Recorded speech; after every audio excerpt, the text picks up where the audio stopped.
Hi అండి, నమస్తే. నేను మీ లక్ష్మి. ఈరోజు వీడియోలో ఆ కాకరకాయ కర్రీ నేర్చుకుందామండి. ఇది చాలామందికి తెలియదు అనమాట, అంటే ఎక్కువగా తినరు. మా హస్బెండ్ కూడా తింటారు అనమాట, అందుకని చెప్తున్నాను. బట్ ఇదైతే అచ్చంగా పర్ఫెక్ట్గా వండితే మాత్రం మటన్ కర్రీలా ఉంటుందండి. చాలా చాలా బాగుంటుంది. అంతేకాదు ఇది రైనీ సీజన్ స్పెషల్ అనమాట. చాలా పోషకాలతో ఉంటాయి. ఇంగ్లీష్లో స్పైన్ గార్డ్ అంటారండి. ఇలా చూసారా, ముల్లులు ముల్లులుగా ఉంటాయన్నమాట. ఇది కాకరకాయలో మరొక రకం. దీన్ని శుభ్రంగా కడిగేసి ఇలా 4 బద్దలుగా కట్ చేసుకోండి. దీంట్లో విత్తనాలు తీయాల్సిన అవసరం లేదనమాట. మీరు బాగా ముదురుగా ఉన్నాయనుకుంటే తీసేయచ్చు. ఇలా మీకు నచ్చినట్టుగా కట్ చేసి పక్కన పెట్టి ఆ కాకరకాయలు నేను 1/2 kg వరకు తీసుకున్నానండి. ఈ వీడియోలో చూపించినట్టుగా మీరు వండండి, పర్ఫెక్ట్గా వచ్చేస్తుంది. ఇప్పుడు మసాలా చూద్దామండి. అల్లం వెల్లుల్లిపాయలు, అలాగే చెక్క, లవంగాలు, యాలక్కాయలు, చిన్న అనాస పువ్వు.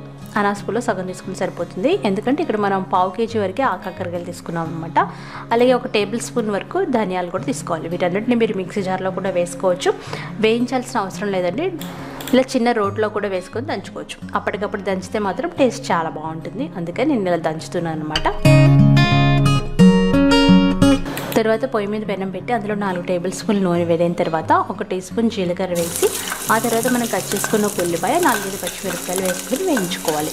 ఈ ఉల్లిపాయ పచ్చిమిరపకాయలు కొంచెం మగ్గాలన్నమాట. ఇవి మగ్గిన తర్వాత మనం కట్ చేసి పెట్టుకున్నాం కదా ఆ కాకరకాయ ముక్కలు వేసేయాలి. ఈ ముక్కలు వేసిన తర్వాత మూత పెట్టేసి మీడియం ఫ్లేమ్లో 10 నిమిషాల వరకు మగ్గించుకోవాలి. ఇవి మగ్గడానికి టైం పడుతుందండి. మగ్గిన తర్వాత 2 టమాటాలు వేసుకోవాలి. చిన్నగా కట్ చేసిన 2 టమాటాలు వేసుకొని మూత పెట్టేసి మరొక 5 నిమిషాలు మగ్గించుకోవాలి. టమాటా కూడా మగ్గిన తర్వాత 1 టీ స్పూన్ కారం, 1/2 టీ స్పూన్ పసుపు, 1 టీ స్పూన్ వరకు ఉప్పు వేసుకోండి. దాంతోపాటుగా 2 టేబుల్ స్పూన్ల ధనియాల పొడి, అలాగే మనం ఇందాక గ్రైండ్ చేసి పెట్టుకున్నాం కదా మసాలా పొడి, ఇవన్నీ వేసేసి బాగా కలిపి మరొక నిమిషం మూత పెట్టి మగ్గించి, ఆ తర్వాత కూరకి సరిపడినన్ని నీళ్లు పోసుకోవాలి. నీళ్లు దాదాపు ఒక పెద్ద గ్లాస్ అనమాట, 1/4 లీటర్ వరకు నీళ్లు పోసుకోవచ్చు. ఎందుకంటే మనం కూరని మెత్తగా ఉడికించుకోవాలి. ఈ కాకరకాయ ముక్కలు ఉడకడానికి టైం పడుతుంది, అందుకని ఇలా బాగా మనం ఉడికించుకోవాలన్నమాట. మొత్తం వాటర్ అంతా ఎగిరిపోయేంత వరకు ఉడికించుకొని కొత్తిమీర, అలాగే కరివేపాకు వేసుకొని గార్నిష్ చేసుకోండి. అంతేనండి, మటన్ కూరకి సరి సమానంగా ఉండే ఆ కాకరకాయ కర్రీ మీరు తప్పకుండా ట్రై చేయండి. ఎవరికైనా కావాలనుకుంటే ఈ రెసిపీని షేర్ చేయండి. బాయ్.